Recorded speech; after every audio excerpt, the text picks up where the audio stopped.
So a bit of a milestone today. I got my first unique medium severity finding on Code Arena.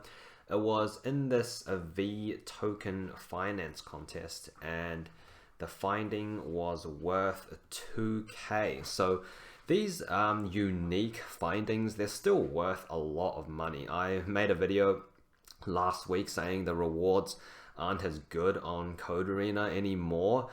But if you manage to find one of these unique findings, either medium or high severity, they're still worth a pretty good amount.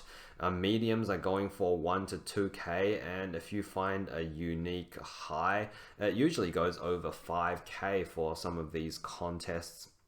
So the way that these contests work, the more people find a finding, the rewards for that get diluted more and more the more duplicate reports that there are. So unique findings are the way to go for getting good payouts on Code Arena, and that's kind of what I am going to be aiming for moving forward. But this recent medium finding, it was a bit of a random one, to be honest. I really wasn't expecting it. It just randomly came out of the blue because I didn't really find anything that was notable. It was pretty much just the same old stuff that has been seen in previous audit reports before. I'm trying to just pretty much go broad on these audit contests because at the moment, I feel my level is a sort of like beginner to intermediate, so I can't really go deep on these, on some of these very complicated vulnerabilities yet. So my strategy has been just to at least touch upon every contract code that is in scope, and I guess it's been working pretty well. But I don't know, I'm really still, even with this finding, not really too happy with my recent performance on Code Arena. I kind of feel like my level has kind of reached a sort of a plateau of sorts, and progress has been pretty slow for me now. It's not like in the beginning where I was going from finding gas optimization reports and then a couple of weeks later I'll be finding mediums and highs. Like these days it's sort of plateaued a bit, staying around the same sort of level. Yeah, I don't know. I guess I'm still super happy with this 2K payout, which actually pushed me past the 10K milestone on Code Arena.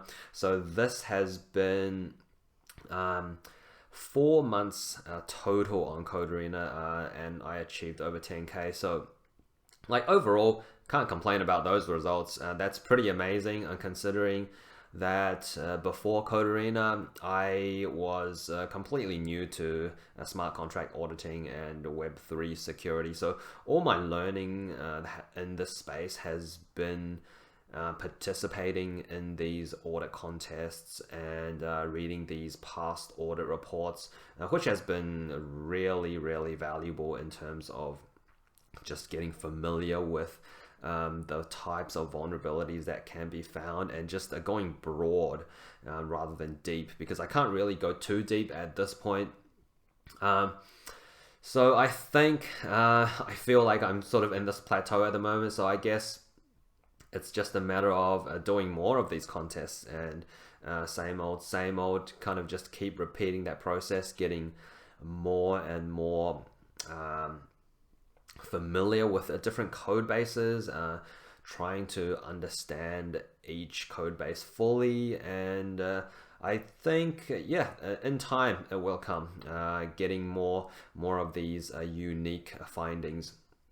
So they are going to be changing how they grade these findings in the future. So not sure how it's going to turn out, whether this is going to be sustainable or not. I've spoken to a couple of wardens, and some of them previously had tried to go at Code Arena as a full-time job, and it's getting pretty hard now with the increase in recent competition So I'm definitely going to still keep on going on Code Arena because I just made a script that would generate me QA and gas optimization reports with a pretty low effort, which I will at least be running through that for every contest and spending, not sure how much I will devote on each competition.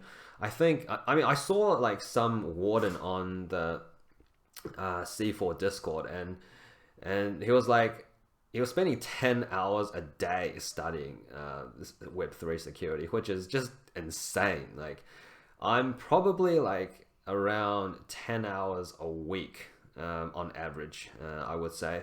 So for each competition, I'm averaging maybe 3 hours per competition, and then maybe a couple of hours of reading reports each week. So yeah, 10 hours a week, and over 4 months, getting 12K in rewards. That's like 75 or $100 an hour or so, something like that.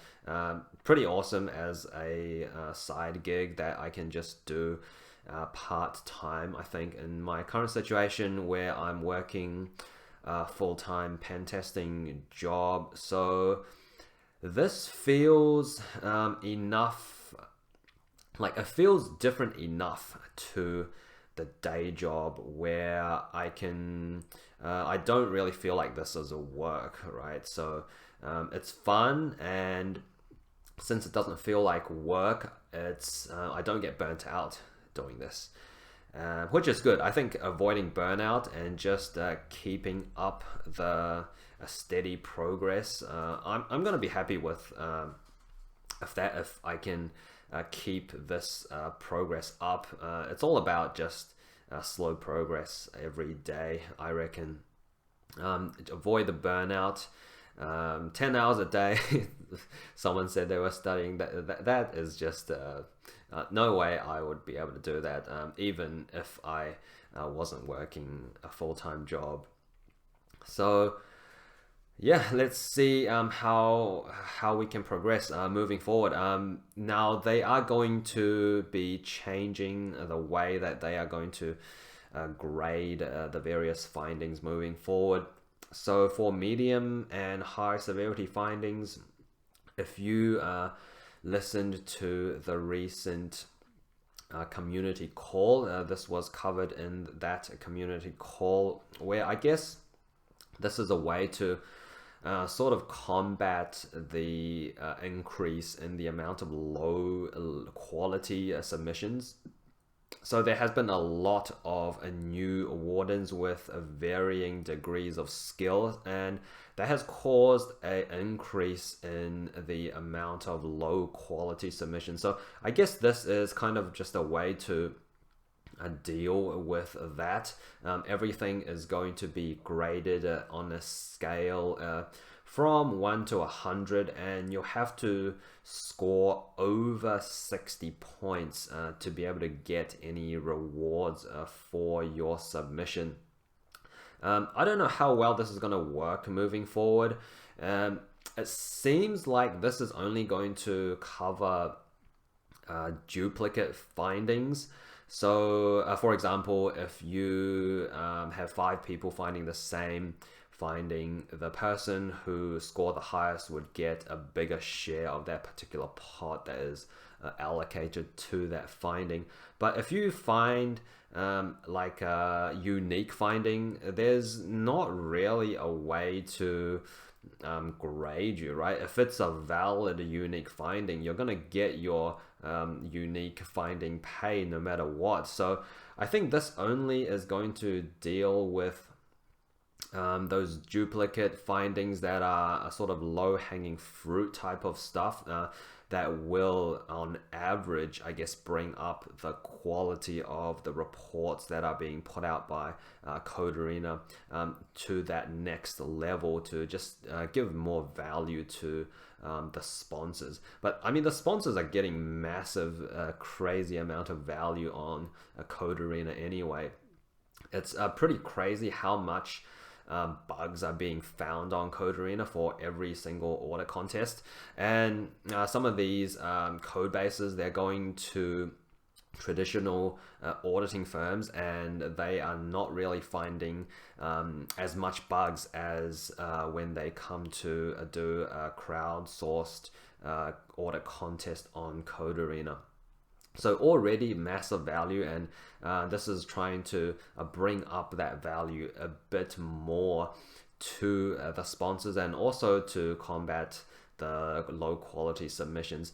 And I think, with the increase in the amount of competition on Code Arena, I feel it's getting a little bit more adversarial, because previously I've never felt any sort of adversarialness in the community, where even if you submit low quality like QA and gas optimization reports, you get like much more money than the effort that you put in, let's just say, because you can do like a 5-minute submission of like a super low-hanging fruit QA issue, and you'll get like $50 to $100 for 5 minutes of work.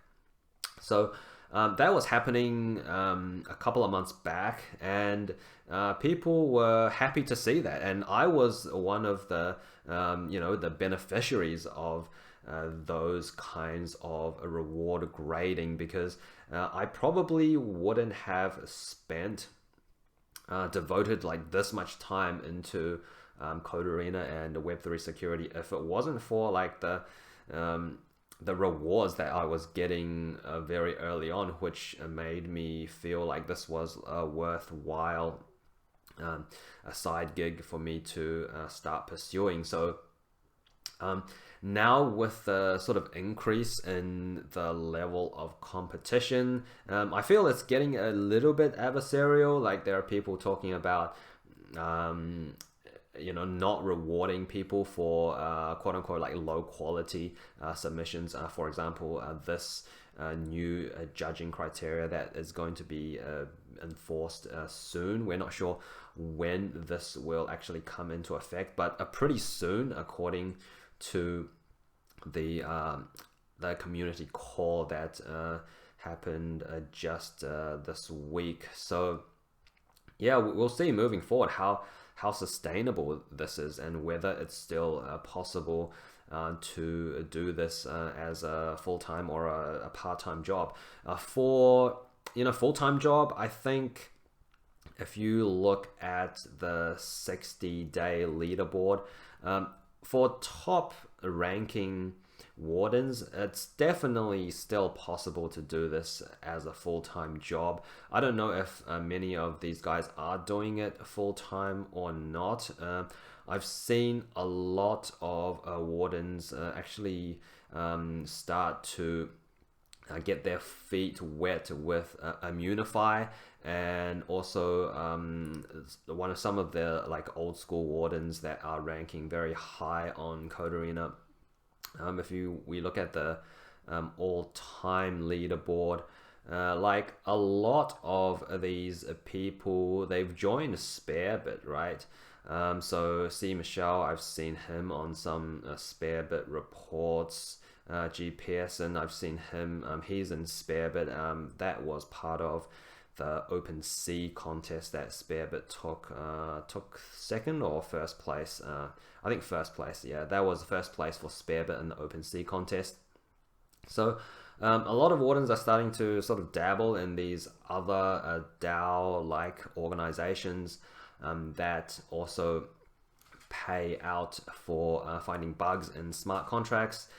For me, I'm not sure when I'm gonna start dabbling in some other DAOs. For Code Arena, I think it's still the best place to learn. I'm not sure if I'm ready to be hunting for bugs on Immunify just yet. It kind of feels like a hit and miss on Immunify. You're not really sure whether your submission is going to be accepted or not, and it's gonna feel like a traditional bug bounty platform pretty much, except the payouts are much higher on Immunify. You can get like $1 million bugs get paid out on Immunify. So that's the only difference. And so at my current skill level, not sure if I'm ready for that yet. So I think I'm gonna stay on Code Arena for quite some time, until I feel confident enough to go over to some of those other platforms and have a bit of a dabble. On Code Arena, pretty much I feel like what I put in, I can almost guarantee a payout. Like for example, I just made a script that would generate QA and gas optimization reports. That is 100% going to be providing me a lot of value in these audit contests moving forward. And for chasing those mediums and highs and trying to get unique findings, I'm going broad. So not sure how sustainable that's going to be in terms of whether those are going to be unique findings or not moving forward, because this competition where I got the 2K, this was ran 2 months back in June, and the amount of competition has increased dramatically since then. So to be honest, if this competition ran right now, I'm not sure if this would have been a unique finding, probably due to more eyes on it. It's going to be found by quite a few people, I reckon. So yeah, it's going to be interesting, see what happens moving forward. I don't think I'm going to be changing my strategy for these audit contests. I'm still going to be going broad, and because of this borderline passing grade of 60, I'm definitely also sometimes guilty of this due to if you look at the findings that are getting paid, you don't previously, right, you don't have to put in like a super detailed submission with all your POC and recommended mitigation steps and all that jazz. You like just identify the issue, give it a bit of an explanation, and you'll get credit for it. And previously, like the judges, I found they were very like on the side of wardens, like giving them the benefit of the doubt and upgrading submissions from QA to mediums and mediums to highs when the judges feel that submission deserved it. So the judges previously were very on the side of wardens, like they were happy that newbies and people who weren't yet supplying or providing like quality reports, they also got their share of the rewards. And I'm definitely one of the beneficiaries of that, and I'm pretty grateful to have actually come onto Code Arena when that was still the case. And with this new rubric, I don't know, let's see what happens. Not sure how it's gonna go moving forward. It may be a bit more adversarial because of the increase in competition and sort of the requirement, or sort of like the need to put something like this into place, just so that people are not really taking advantage of the Code Arena. And I think this would have happened sooner or later. When I first discovered Code Arena and I read through the docs and that, how it worked in terms of just paying you for duplicate findings and everyone gets their share of the pie. When I read all that, I did have my doubts on whether, how sustainable this would be in the long term as more people came on board to this platform. And I guess it's having some growing pains at the moment. And I think long term it's still gonna be a good in terms of the learning opportunities. 100% this is gonna make learning on Code much better, because this is gonna increase the quality of the reports that you can have the opportunity to learn from. Just the pay and the increase in competition. Yeah, what kind of payouts would Code like the average contest, if you submit mediums and highs? Like recently I've gotten like a lot of highs and mediums. So let's see, I've gotten 6 highs and 7 mediums, and only a couple of them paid well. So the recent highs, they haven't been paying well at all, just except the very first one, the second high severity finding I got, which paid 3K, and this recent medium one, unique finding, which was 2K, and then I got the open sea contest, which was 3K for QA and gas. So yeah, in total, the rewards are definitely getting smaller and smaller. So it'll be interesting. It'll be interesting. You know, let's just leave it at that. How things will develop.